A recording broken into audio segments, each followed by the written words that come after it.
Assalamualaikum warahmatullahi wabarakatuh. Perkenalkan, nama saya Ardelia Amana dari Prodi Keperawatan Pangkal Pinang tingkat 1. Di sini saya akan menjelaskan sistem muskuloskeletal dimulai dari bagian depan. Pertama, dahi berfungsi sebagai pelindung otak dan isi tengkorak lainnya. Kemudian tulang belakang bagian leher yang berfungsi bertanggung jawab membantu pergerakan kepala dan leher karena adanya kombinasi unik dari kedua tulang. Kemudian ada tulang dada. Tulang dada berfungsi melindungi organ dada dari cedera. Yang keempat ada tulang rusuk. Tulang rusuk berfungsi melindungi jantung dan paru-paru. Kelima ada tulang belakang. Tulang belakang berfungsi sebagai penyangga utama tubuh sehingga dapat berdiri tegak, membungkuk, menggeliat, dan lain sebagainya. Yang keenam ada gelang panggul. Gelang panggul sendiri berfungsi sebagai penyangga badan dan melindungi uterus dan kandung kemih. Kemudian ada sakrum. Sakrum berfungsi sebagai tempat dasar menyatunya tulang punggung. Kemudian ada pubis.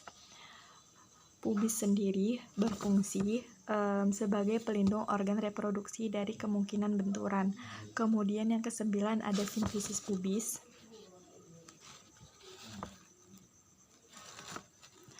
Simfisis pubis sendiri berfungsi melindungi organ seksual dan reproduksi. Yang ke-10 ada ischium yang berfungsi sebagai tulang yang berada di bawah ilium dan di samping pubis. Yang ke-11 ada tulang selangka. Tulang selangka sendiri berfungsi sebagai pengganjal untuk menjauhkan anggota gerak atas dari bagian dada supaya lengan dapat bergerak secara bebas. Dan yang ke-12 ada tulang lengan atas.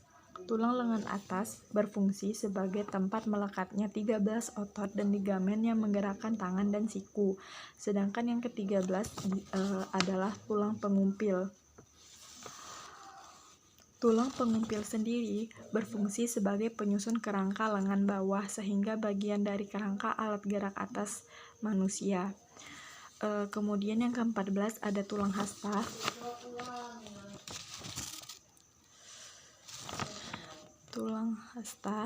Tulang hasta sendiri berfungsi untuk mendukung aktivitas tangan secara keseluruhan.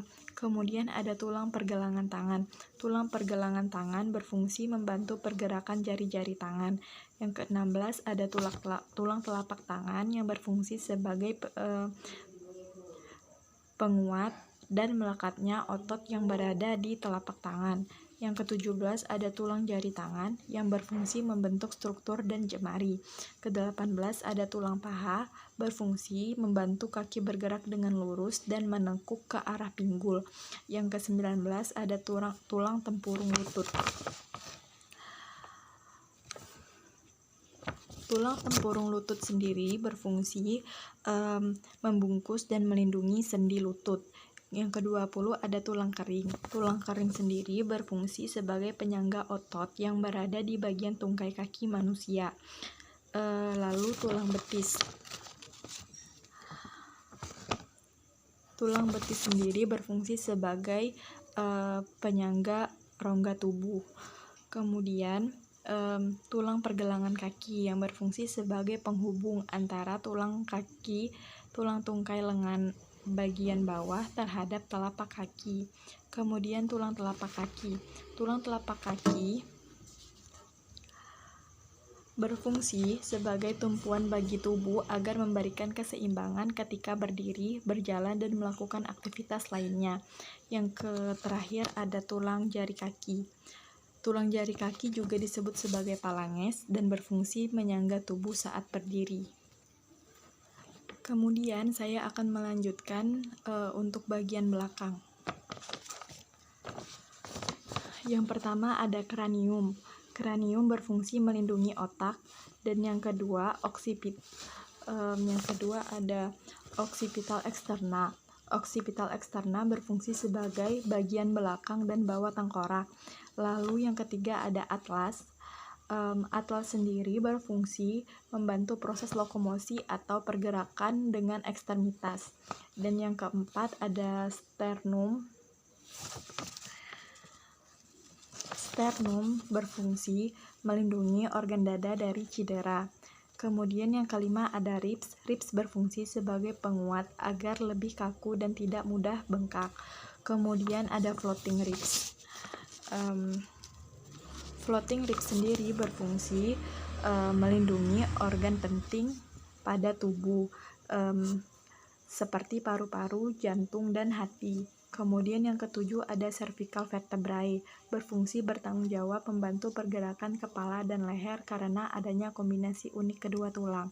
Yang kedelapan ada clavicula, berfungsi sebagai pengganjal untuk menjauhkan anggota gerak atas dari bagian dada agar lengan dapat bergerak secara bebas. Kemudian yang kesembilan ada scapula spine. Scapula spine sendiri berfungsi membantu agar terjadi pergerakan bahu. Kemudian yang ke-10 ada scapula. Scapula sendiri berfungsi menghubungkan humerus dengan clavicula. Kemudian ada humerus.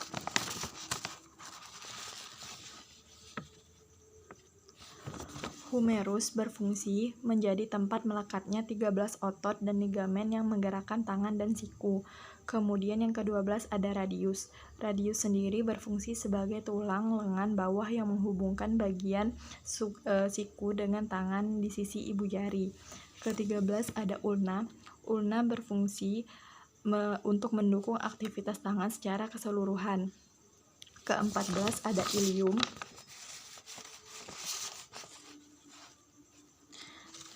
Ilium atau tulang pinggul.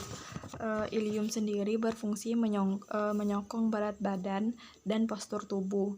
Ke-15 ada sakrum. Sakrum berfungsi sebagai tempat dasar menyatunya tulang punggung. Kemudian coccyx berfungsi menjaga keseimbangan ketika seseorang dalam posisi duduk. Kemudian ada ischium yang berfungsi sebagai tulang yang berada di bawah ilium dan di samping pubis. Ischium berfungsi sebagai tulang yang berada di bawah ilium dan di samping pubis.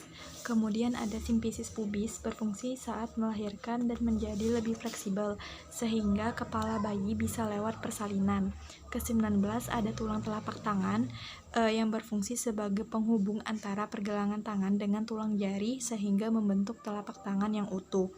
Kemudian tulang ruas jari yang berfungsi membentuk struktur dan jemari.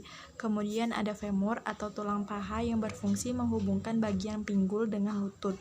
Kemudian ada patella atau tempurung lutut yang berfungsi sebagai untuk membungkus dan melindungi sendi lutut. Kemudian ada fibula atau tulang kering yang berfungsi menstabilkan tubuh ketika berdiri.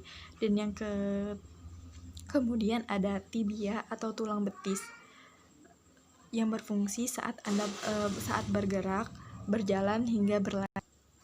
Kemudian ada malleolus lateral.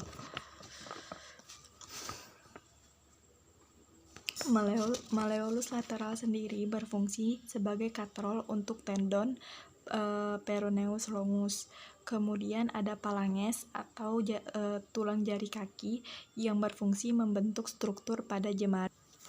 Kemudian yang terakhir ada akromion atau tulang belikat yang berfungsi sebagai penghubung antara tulang lengan atas atau humerus dengan tulang selangka agar bisa menjadi satu kesatuan yang menyokong pergerakan lengan. Kemudian saya akan melanjutkan ke gambar yang ketiga. Yang pertama ada frontal gone. Frontal gone sendiri berfungsi membentuk struktur wajah dari kepala sekaligus melindungi otak dari benturan. Yang kedua ada orbit oculi muscle, berfungsi sebagai otot di wajah yang menutup kelopak mata. Dan yang ketiga ada orbit oris muscle, berfungsi sebagai kompleksi pada bibir yang mengelilingi mulut. Yang keempat ada sternocleidomastoid muscle, berfungsi sebagai salah satu otot leher yang terbesar dan paling dekat dengan mulut. Yang kelima ada trapezius yang berfungsi sebagai grup otot pada tubuh manusia yang berfungsi untuk evaluasi bahu, ekstensi dari lateral, fleksi servikal. Yang keenam ada deltoid. Deltoid sendiri berfungsi untuk melakukan suntikan intramuskular yang membentuk otot bulat pada manusia. Yang ketujuh ada pectoralis major yang berfungsi membantu gerakan aduksi dan endorotasi tulang humerus dan menarik skapula ke arah ventral dan caudal. Yang kedelapan ada biceps brachii yang berfungsi sebagai otot besar berkepala dua karena berongga pada dua tempat yang berbeda. Yang kesembilan ada internal oblique berfungsi menekan dan menopang viscera abdominal, memfleksikan dan merotasi batang tubuh. Yang kesepuluh ada brachiosaurodians yang berfungsi diantaranya sebagai fleksi lengan, yaitu posisi menekuk siku saat mengangkat barbel. Yang ke-11 ada rectus abdominis yang berfungsi untuk menunjang pergerakan tulang dan menjaga kestabilan tulang belakang saat melakukan latihan yang membuat tubuh menekuk ke samping.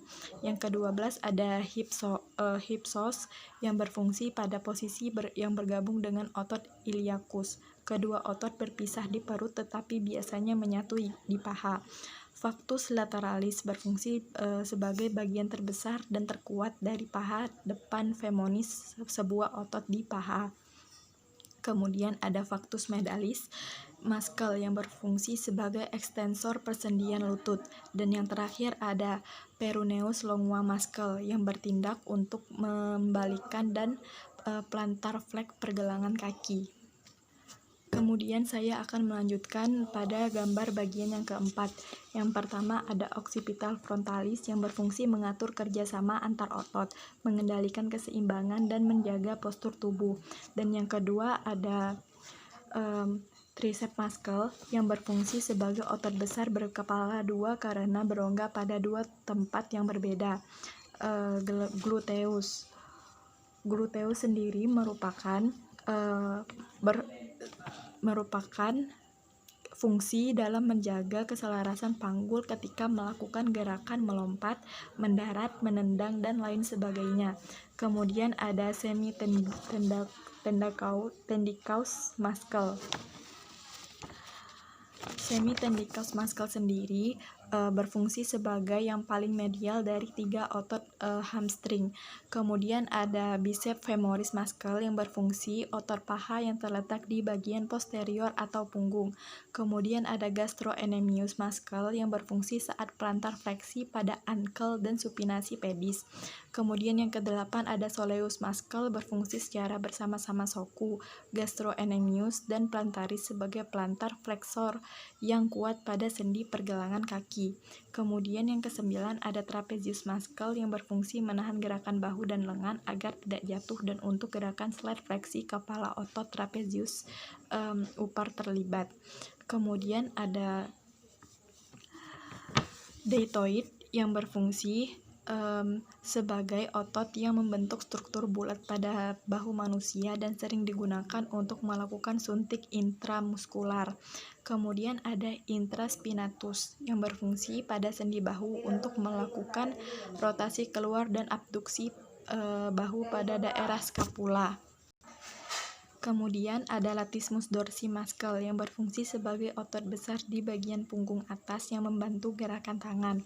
Kemudian ada flexor carpi. Flexor carpi sendiri berfungsi sebagai ekstensi pergelangan tangan. Yang ke-14 ada gluteus medius yang berfungsi menstabilkan pinggul dan panggul. Dan yang terakhir ada semimembranosus muscle yang berfungsi sebagai paling medial dari tiga otot hamstring. Sekian dari saya. Bila ada kata-kata yang salah saya mohon maaf. Wabillahi taufik wal hidayah. Wassalamualaikum warahmatullahi wabarakatuh.